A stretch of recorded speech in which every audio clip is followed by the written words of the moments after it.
buat nak kawai ke konstitusi ngadon kam banyo banjok ya kini ke MP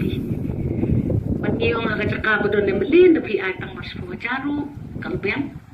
haka cakap bamdan emeli pin ay tang prahajaru ngatray kalbiang ngin poy ta lailak arpo lailak arsan pila mo man ay tik kabot ba pi ay ba samlin siya nga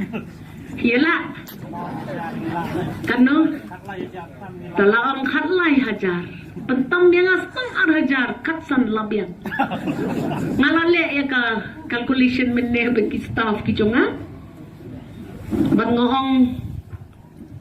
ya pikir bah ka ski voting ngadan kam banumdan kata kacing siir mandan ka polling station banumdan kinong tray ki jongi banyada ya katu ka EVM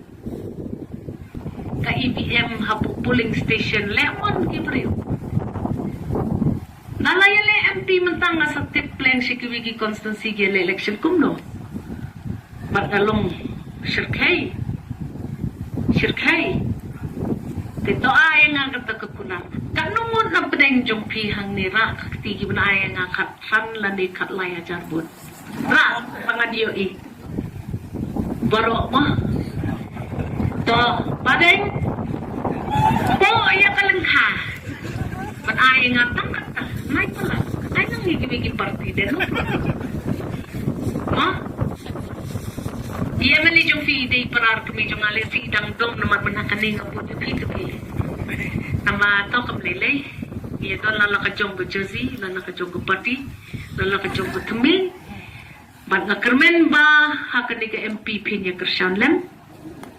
doi lem nam ta jong ni bat ka tim jonga ka bom juthia kumbom thia mga re kamlele apa pikwa yu so jong ka jingjak pi hapen do thia do dem pi hapen thaj benjam man nganget ba ublay un petli ya kawan Shillong Parliamentary Constituency ban nga kermen bangin yo ban ya shan hakata kasngi ka papipa ya nga sa Delhi nakakasi ban ngan pertae nakakasi man nga kemen ba ublay un pen kentang yang kani kakam